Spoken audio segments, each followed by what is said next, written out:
Diego Mejía es un apasionado del deporte motor que acabó estudiando ingeniería industrial, pero terminó convirtiéndose en periodista, comentarista, especialista de automovilismo. Me definiría como alguien tranquilo, pero al mismo tiempo muy apasionado e intenso con lo que me gusta y con lo que hago. Diego Mejía, bienvenido a Cheviñón on Talks. Qué delicia tenerte con nosotros y qué rico que hayas aceptado nuestra invitación. Juliana, mucho gusto, muchas gracias por haberme invitado y bueno, espero que podamos aquí eh, compartir un poquito de lo que ha sido mi historia, de lo que es el automovilismo, lo que hago ahora y pues contarles un poco de lo que ha sido mi carrera en el deporte como periodista, deportista, etcétera. Claro que sí, empecemos por ahí. Para los aficionados, para los que amamos la Fórmula Uno, tu cara y tu voz nos hacen todo el sentido y son súper familiares, pero muy poquitas personas conocen tu historia. ¿Cómo es pasar de ser ingeniero industrial a ser periodista motorsport? Pues mira, antes que nada, muchas gracias por lo de que mucha gente, porque cuando empezamos en esto con mi papá hace muchos años, que en realidad pues él fue el que me puso, me abrió la puerta al periodismo, digámoslo, porque yo nunca tuve en mi mente ni convertirme en periodista, ni comentarista, ni nada de esto, sino yo cuando mi papá ya ejercía el periodismo, que él tampoco se graduó de periodista ni se formó como tal, yo pues soñaba era con ser piloto y pues era un niño, quería correr en karts, correr en carros, llegar a correr algún día en Fórmula 1. Tenía los sueños de cualquier niño adolescente que está metido en el mundo de las carreras desde que tiene memoria, ¿no? Porque cuando yo nací, mi papá ya era piloto de carreras, corría en karts, corría luego en el autódromo y pues yo tengo vagos recuerdos de mi niñez y pues de las cosas que más recuerdo de cuando estaba muy niño es justamente esos episodios en las pistas, ¿no? Entonces, en realidad, pues la historia, digámoslo, fue como un cambio de pasar la página muy rápidamente porque yo, eh, digámoslo, había corrido en karts y en carros durante eh, bastantes años. Llegué a correr con Juan Pablo Montoya en los karts cuando éramos niños. Dejé un tiempo de correr porque no teníamos la forma de seguir. Me mudé con mi familia, nos fuimos para Cali, después volvimos, volví a correr, etcétera, pero en realidad pues yo nunca pensé en no estudiar. Sí, sí, siempre tuve claro que yo salía del colegio, iba a ir a la universidad, no tenía ni idea que iba a estudiar, pero al final terminé estudiando ingeniería industrial en la Universidad de los Andes en Bogotá. En paralelo con eso seguí corriendo casi todos esos años y pues me puse como meta que una vez me graduara pues iba a intentar hacer algo en el deporte motor ya en el exterior. Y el día que me entregaban mi título como ingeniero industrial en la universidad en Bogotá, yo estaba en Sebring, en los Estados Unidos, corriendo por primera vez en una categoría internacional, que en ese momento se llamaba la Fórmula Barber Dodge, que por ahí había pasado Montoya, antes de él Diego Guzmán, antes de él John Estupiñán y otros colombianos que habían estado formándose justo antes que yo en el automovilismo colombiano. Ese mismo fin de semana fue el debut de Juan Pablo Montoya en la que conocimos en Colombia como la CART, cuando realmente él se convirtió en una figura a nivel nacional y empezó a ser conocido por todo el mundo. En esa época mi papá pues obviamente venía haciendo un trabajo de seguimiento de la carrera de Juan Pablo de varios años. Eh, Necesitaba un poco de ayuda, yo pues lo venía ayudando, pero más como pues porque lo tenía que ayudar porque era el hijo y punto, y porque me gustaba obviamente, pero no tenía la intención de participar con él en sus programas ni nada de esto, ¿no? ¿No te movía tanto el Pero periodismo en ese momento? no, realmente para nada. O sea, inconscientemente, luego años después me di cuenta de que yo algo de eso estaba haciendo, pero más por mi inquietud y por, a ver, un ejemplo, cuando mi papá corría en carros, en el autódromo había una categoría que se llamaba la Copa Chevrolet de Sprint, en la que todos los carros se sorteaban cada carrera. Entonces era como para que nadie dijera que tenía un mejor carro y que hubiese una ventaja, o que esa ventaja, digámoslo, fuera aleatoria, porque siempre va a haber alguno que era mejor que otro y que ese carro se fuera turnando en los diferentes pilotos a lo largo del campeonato. Y yo tenía un cuaderno con las estadísticas de cada carro, de a qué piloto le había tocado en cada carrera del campeonato. Entonces todos los pilotos me preguntaban, bueno, ¿este a quién le tocó? Entonces yo les decía, mira, este le tocó a este, quedó de esto, que al final era como una labor periodística sin yo saberlo, ¿no? Tiempo después. Pero también una labor como de apasionado, porque también sos piloto, que no lo estabas contando, o sea, con 10 Total. títulos nacionales, o sea, es que esa es otra parte súper interesante tuya, contanos ahí también un poquito. Sí, exacto. Eso vino, digámoslo, mucho después, pero sí, o sea, para cerrarte el tema de cómo fue el paso de lo uno a lo otro, en realidad, cuando Montoya debutó, yo también debuté en una transmisión. Antes había hecho un par de participaciones porque estuve acompañando a Juan Pablo Montoya en unas carreras de la Fórmula 3000 antes de que él corriera en la kart, pero pues más porque yo estaba ahí, estaba buscando posibilidades para mí profesionales, etcétera, pero pues realmente no tenía como objetivo transmitir las carreras de Montoya, ni mucho menos. Mi papá pues sí estaba centrado en eso y yo le ayudaba en lo que podía, le daba toda la información que tenía, etcétera, pero no más que eso. Pero ya ese fin de semana sí fue, pues era una transmisión, era un evento de interés, digámoslo, nacional, ¿no? Aunque apenas estaba empezando, pero pues sabíamos del potencial que tenía porque conocíamos pues el potencial que tenía Montoya, que estaba en el equipo campeón y que podía en cualquier momento ganar una carrera y quién sabe si algo más, ¿no? Entonces ya obviamente me tocó a mí meterme en forma en cómo era comentar una carrera por radio para Colombia. Eh, el problema es que, claro, mi papá me daba el micrófono y yo no me medía y hacía unos comentarios larguísimos, como ahora. Entonces, ese fue el comienzo y ese año ya yo acabé haciendo toda la temporada de la kart con mi papá comentando las carreras. Yo pues en ese momento lo veía como una oportunidad para buscar, sí, seguir corriendo internacionalmente. Eso fue el día después de la carrera que yo corrí en Sebring, que es también en la Florida, a unas 3 horas de Miami. Luego bajé a Miami porque la carrera de Montoya era en Homestead y el domingo transmití la carrera, que fue pues básicamente de una cosa a la otra, porque esa fue la primera y la última carrera que corrí, digámoslo, con aspiraciones profesionales en los Estados Unidos, por el cambio de carrera, por lo que cada vez me metí más en el periodismo y obviamente pues porque no tenía en ese momento el presupuesto para iniciar una carrera y completar toda esa temporada de la Barber Dodge. Entonces ahí pues nada, seguí con mi papá ese año y eso fue tomando cada vez más impulso. De radio pasé a escribir, a hacer televisión, a transmitir las 500 millas de Indianápolis cuando ganó Montoya para radio y para televisión, y luego la Fórmula 1 y luego pues vino todo lo demás, pero fue básicamente en ese fin de semana, que eso fue en marzo de 1999, cuando pasó todo eso, que pues yo en ese momento lo veía como un momento de mucha incertidumbre porque pues me acababa de graduar de la universidad, no había buscado un trabajo de ingeniero industrial, quería correr afuera pero no tenía patrocinios, entonces como que me estaba buscando la vida en ese momento y pues gracias a Dios y también obviamente a la oportunidad que me dio mi papá en ese momento, pues se encaminó todo.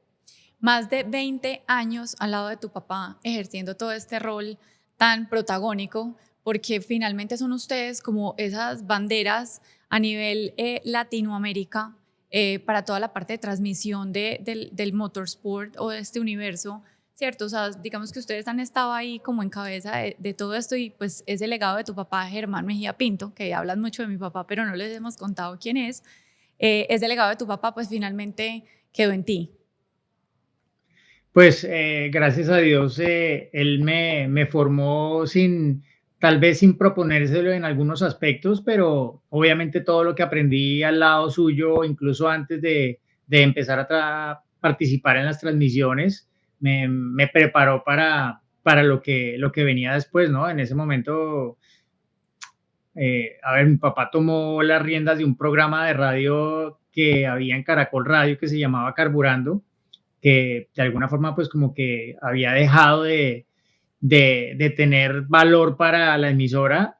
Él lo tomó y empezó a hacerlo y cada vez pues empezó a tomar más impulso. Esto de Montoya obviamente lo impulsó bastante y, y digamos que cuando Montoya estuvo por fuera corriendo, mi papá y yo fuimos los únicos periodistas colombianos que estuvimos permanentemente a su lado, ¿no? Que uno diría, pero Montoya con todo lo que ganó y que corría en Fórmula Uno, porque en la Fórmula Uno nos preguntaban, ¿por qué no hay más periodistas colombianos? Pues hombre, porque para nosotros no era fácil para un país como el nuestro tener a personas por todas partes del mundo siguiendo la carrera de un piloto, pero pues por fortuna, obvio los resultados de Juan Pablo nos ayudaron muchísimo porque si no hubiese sido así de bueno, probablemente tampoco habríamos ido a tantas carreras y habríamos tenido la oportunidad de visitar tantos países, ciudades y escenarios diferentes en todo el mundo, ¿no? Pero digamos que esa fue la base de todo eso. Ya pues cuando pasó el capítulo de Montoya yo seguí en otras cosas, pero gracias a todos esos años que hicimos junto a mi papá transmitiendo las carreras para Colombia a través de diferentes medios. Hablando de Montoya, y rescato esa parte de la que nos estás hablando, 2003, creo que el año más importante en la historia del automovilismo en Colombia.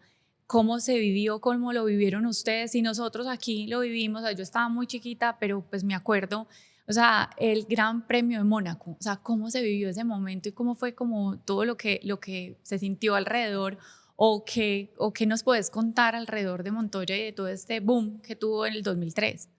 Sí, en ese momento, digamos, el 2003 fue importante por la victoria de Mónaco, pero también por lo que eso significó para esa temporada de Juan Pablo, porque él fue en ese momento, cada vez se convirtió más en un rival por el título del mundo en una era dominada por Michael Schumacher, ¿no? Que pues al día de hoy sigue siendo uno de los dos pilotos con 7 títulos mundiales. Él y Lewis Hamilton son los únicos que los tienen, los pilotos con las hojas de vida más impresionantes a nivel estadístico en la historia de la Fórmula Uno.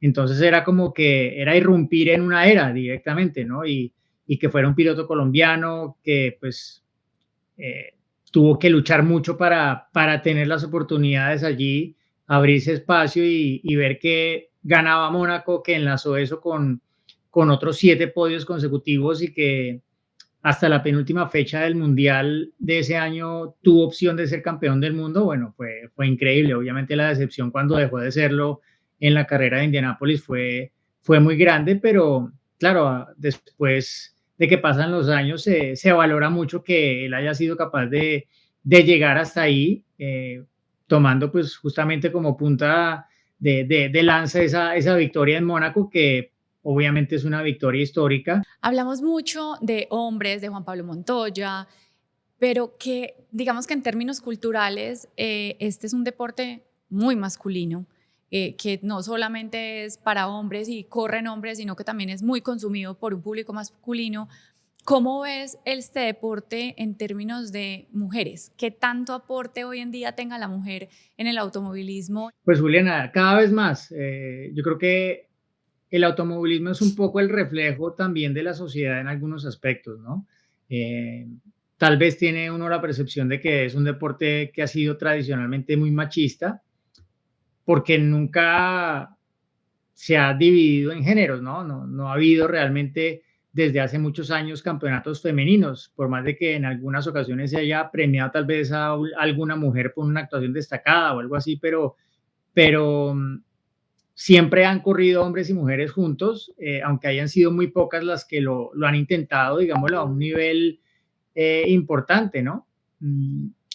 Sí que han surgido en los últimos años dos campeonatos, antes la W Series y ahora la Fórmula One Academy, que están buscando formar a las siguientes pilotos que pueden llegar a aspirar a correr algún día en la Fórmula Uno, pero es un proceso que va a tomar mucho tiempo y que no solamente necesita que haya más pilotos, sino que en todos los ámbitos del deporte motor haya cada vez más mujeres y pues te digo que desde el primer año que estuve en Fórmula Uno al día de hoy, ha crecido mucho la presencia de las mujeres. Tú en el paddock y en los pits de Fórmula Uno ves mujeres que son mecánicas, ingenieros, eh, siempre han estado, digámoslo, en la parte de comunicaciones, de marketing, etcétera, pero no tanto en el aspecto más técnico del deporte, y en ese aspecto cada vez hay muchas más. Que llegue a ver alguna vez una mujer que corra en Fórmula Uno es una lucha de la que ha hecho parte, bueno, Tatiana Calderón, que es mi cuñada, para quienes no lo saben. De ella te iba a hablar. Entonces, ella, ella pues es la única que, y hablo de todas las nacionalidades de pilotos, que ha conseguido hacer toda la escalera hacia la Fórmula Uno.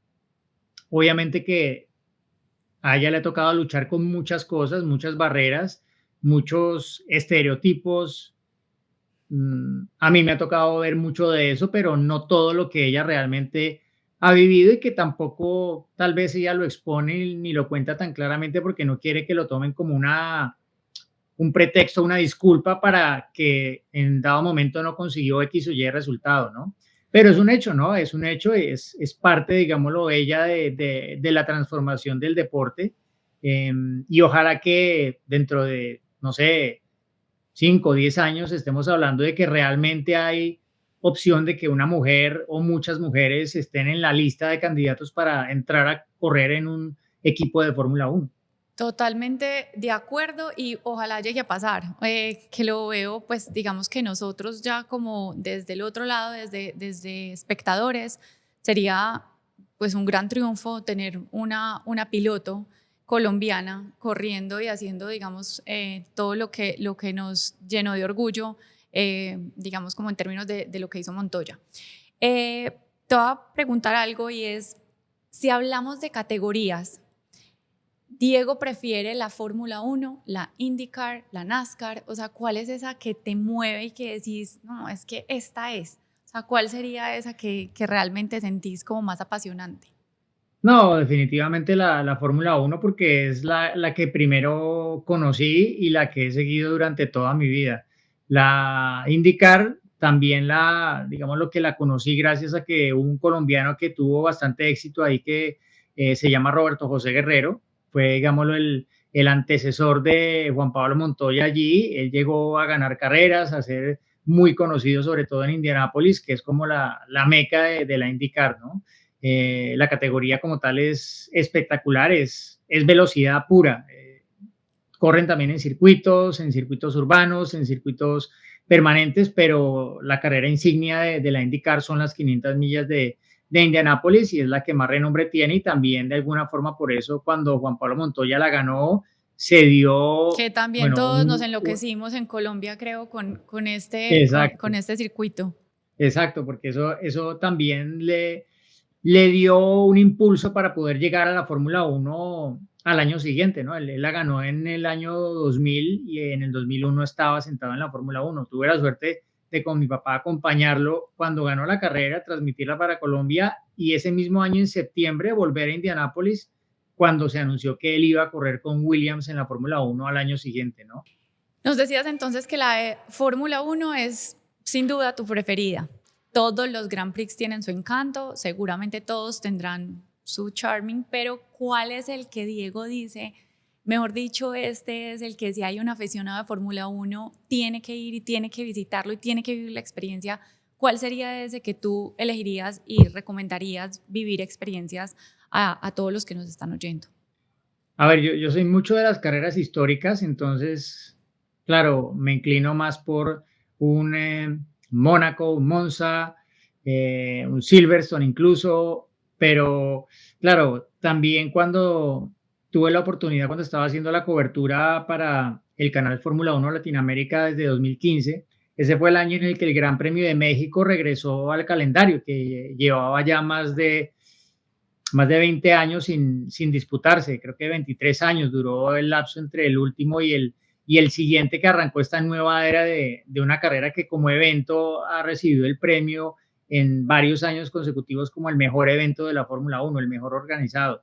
Eh, es una experiencia única, es para mí obviamente lo más cercano a tener un gran premio de Colombia, aunque ha sonado la carrera de Barranquilla y todo esto, pero por ahora sigue siendo más un sueño distante que, que una realidad como lo ha sido el Gran Premio de México en los últimos años, que pues, ha hecho parte de, digámoslo, un plan maestro de, de, de Carlos Slim, que ha estado detrás primero de la carrera de Checo Pérez, de tener un piloto mexicano, luego llevar la Fórmula 1 a ese país y convertir la carrera en una fiesta. Es obviamente un destino recomendado para cualquier aficionado, además uno de los que más a la mano quedan junto con las carreras de los Estados Unidos.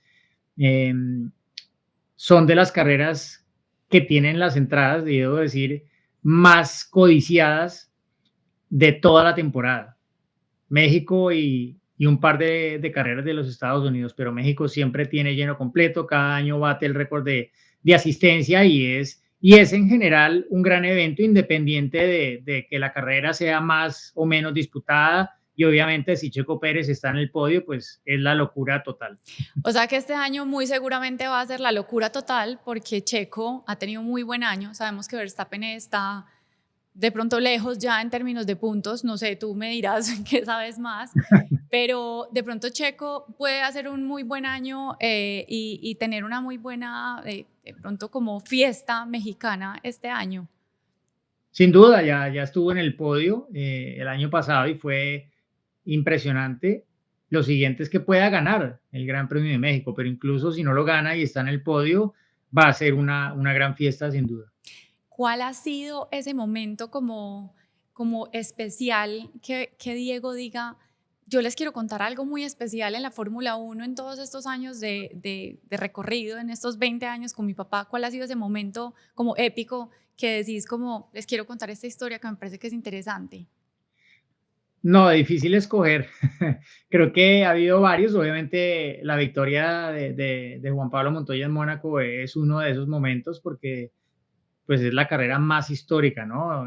De la Fórmula 1 y que un piloto colombiano la haya ganado en ese momento fue increíble y poder haber vivido tan de cerca todo, haber estado tan, digámoslo, cercano a él y cómo él la vivió con su familia en ese momento fue algo muy especial y que pues quedará como uno de los recuerdos más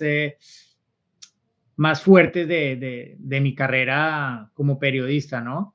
Pero al lado de eso también la primera vez que cubrimos un gran premio de Fórmula 1 con mi papá en Australia en 2001 teníamos pues un poco la idea de que, por lo que nos decía mucha gente, que la Fórmula 1 era demasiado elitista, que eran demasiado centrados en lo británico, que no eran muy abiertos al resto de gente, que nos iba a ser muy difícil hacer nuestra labor en la Fórmula 1. Pero curiosamente nos encontramos con todo lo contrario, en parte seguramente gracias a que llegábamos siguiendo a un piloto que generaba mucho interés en la Fórmula 1 en ese momento por lo que había conseguido, pero a ver, me sentí mucho más acogido de entrada en la Fórmula 1 que en la IndyCar o en cualquier otra categoría, porque al final es un campeonato mundial, ¿no? Y haber tenido pues un representante que allí es un campeonato mundial, pero en el que no están representadas todas las naciones, ¿no? Hay solamente hoy en día 20 asientos, luego máximo hay 20 nacionalidades, pero son muchas menos, porque hay muchos pilotos británicos, en una época hubo muchos pilotos alemanes y son principalmente pilotos europeos, ¿no? Y haber tenido pues en un asiento de esos, un piloto colombiano y en uno de los buenos asientos, pues fue ya como, no sé, llegar a una semifinal o una final de un campeonato del mundo de fútbol. ¿Cuáles son esos pilotos o esos deportistas que más admiras nacionales e internacionales? Nacionales a los ciclistas. Yo también soy, digámoslo, También ciclista. ciclista aficionado. Llevo muchos años montando en bicicleta y admiro mucho a los ciclistas por la capacidad de sacrificio, de sufrimiento que tienen, eh, porque hay que ser muy fuerte para correr un Tour de Francia o cualquiera de estas grandes carreras y hacer varias de esas en un año, pues, o sea, ni te digo. Y tenemos unos muy Eh, buenos ciclistas. sin duda, o sea, yo pues de los primeros grandes recuerdos que tengo de una victoria colombiana en un escenario internacional fue la primera victoria de Lucho Herrera en el Tour de Francia en Alpe d'Huez en 1984, que Con caída y curiosamente todo. este, este año estuve haciendo una prueba, una gran fondo de estas que organizan para ciclistas aficionados, que terminaba allí en el Alpe d'Huez y obviamente me hacía mucha ilusión subir allí donde ya hace, bueno, 30 años, eh, sí, más, que Lucho Herrera consiguió esa primera victoria que de alguna forma con lo que ya habían hecho otros antes que él, sumó para sembrar esa semilla de lo que es hoy en día el ciclismo colombiano en la gran escena internacional. Y en términos de pilotos, contame o contanos a quién realmente admirás y decís por fuera de Montoya, porque claramente todos admiramos muchísimo su carrera. ¿Cuál es ese piloto que admiras y que digamos, hoy está impactando y que realmente está generando algo importante en el automovilismo? O sea, yo realmente te diría que, claro, cuando yo era piloto y soñaba con ser piloto, mi, digámoslo, mi inspiración y el piloto que yo seguía era Ayrton Senna, que pues tal vez para algunas de las aficiones más jóvenes pues no representa tanto como para mí o como para quienes seguimos la Fórmula Uno desde hace muchos años, ¿no? No solo por lo que era como piloto, sino por lo que era como deportista, como persona, por lo que se podía conocer de él en su momento y por de pronto también un poco por cómo acabó su historia, ¿no? Él, pues básicamente murió en carrera y pues su muerte fue transmitida en vivo y en directo a millones de hogares en todo el mundo porque así ocurrió, iba de primero en la carrera, chocó y todo el mundo lo vio. Murió poco después, pero fue algo muy trágico y obviamente que, que, que te marca cuando es alguien a quien tú admiras y sigues mucho, ¿no? Hoy en día, pues, hace poco Max Verstappen logró igualar y ya superar el número de victorias, las 41 que había conseguido Senna en su momento. Eso, pues, en una época en la que se corrían muchas menos carreras que en la actualidad. Entonces, sumar ese número de victorias, pues, digamos lo que no es exactamente lo mismo que sumarlas hoy en día cuando hay 22 carreras en un calendario versus cuando había 15 o 16. Y tal vez para él no acaba de tener el significado porque él no vivió la época de Senna. Él sí vivió la época de Michael Schumacher porque Schumacher fue compañero de equipo de su papá, de Jos Verstappen, cuando debutó en la Fórmula Uno en 1994. Entonces, claro, él vivió toda la era de dominio de Schumacher con Ferrari y seguro que si algún día llega a las cifras de Schumacher, eso va a tener un significado mucho mayor que lo que tal vez ha significado lo de Senna ahora cuando también es muy joven y tal vez, sí, no está enfocado tanto en eso y no mira tanto hacia atrás, sino está mirando siempre, siempre hacia adelante, hacia la siguiente carrera y la siguiente victoria. Para los aficionados a la Fórmula Uno, creo que nos podríamos quedar aquí eternamente escuchándote porque tenés unas historias encantadoras y yo estoy aquí, pero nos vamos a ir con unas respuestas, unas preguntas rápidas y pues vamos con la primera. Entonces, desde tu experiencia, ¿cuál es tu mejor carrera?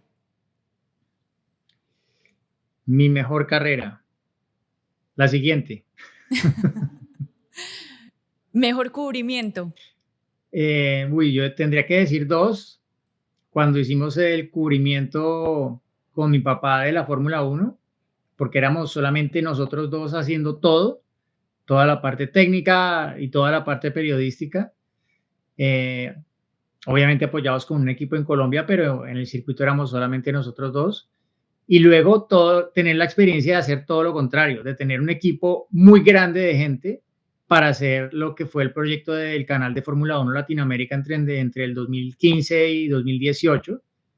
Fue una experiencia increíble en la que aprendí mucho y en la que todos los que estuvimos ahí hoy en día somos muy buenos amigos y recordamos ese periodo con muchísimo cariño y un proyecto todos estamos de acuerdo que si hubiese arrancado en esta época de la Fórmula Uno sería un éxito seguro. Pueden volverlo a empezar. Nunca es tarde para volver a empezar. Que Viñón lo puede financiar. Puede ser. Mejor piloto, Ayrton Senna. mejor escudería. No es la mejor ahora, pero Ferrari. En una palabra, Juan Pablo Montoya Talento. y Tatiana Calderón. Lucha. Un bonus para nuestros oyentes. ¿Recomendarías vivir la experiencia de ir a una Fórmula 1 y estar allá y disfrutar? ¿O es mejor desde la casa? No, hay que vivirla porque en la casa nada, no está la vibración de, por ejemplo, de cuando arranca la carrera. Si tú estás en una tribuna cerca a la parrilla de salida, cuando todos los carros aceleran al tiempo para arrancar, eso No que me se hiciste siente en emocionar ese a mí. momento, O sea, estoy aquí sentada y me sí, hiciste eso no lo emocionar. vas a sentir viéndola por televisión. O sea, ya luego, sí, cuando los ves pasar las primeras veces, es impresionante. Yo tengo muy vivo el recuerdo de la primera vez que vi un IndyCar y un Fórmula Uno en vivo. Un IndyCar, me tocó ver antes el IndyCar acompañando a un colombiano que corría en la Indy Lights hace años que se llama Diego Guzmán. Era en Long Beach, en California, y estábamos con mi papá caminando hacia la sala de prensa, cruzamos por un puente y por debajo pasó uno de los IndyCar y yo quedé paralizado. O sea, la emoción fue tanta que casi me pongo a llorar. Y luego la Fórmula Uno, la primera vez fue en Hungría en 1998, acompañando a Juan Pablo Montoya, que en ese momento estaba corriendo en la Fórmula 3000, que es como la Fórmula 2 de ahora, o sea, la antesala, y estaba buscando oportunidades en la Fórmula 1. Fuimos al Gran Premio de Hungría y recuerdo que nos tocó parquear el carro lejísimos porque no teníamos un pase de parking para poder estar cerca como debería ser para él. Le tocaba en ese momento rebuscarse la vida muchísimo para todo.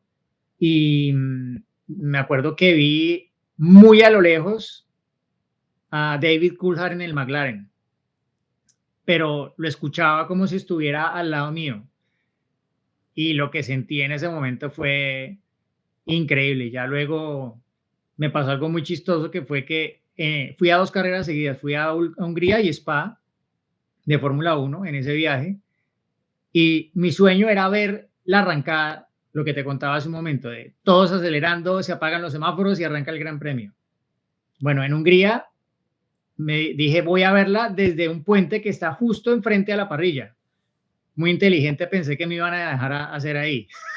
Cuando me puse ahí, me quitaron porque obviamente no era un lugar seguro para estar y no dejaban estar ahí a nadie, entonces no pude ver la salida de la carrera. La siguiente fue Spa, dije, bueno, esta sí no me la pierdo.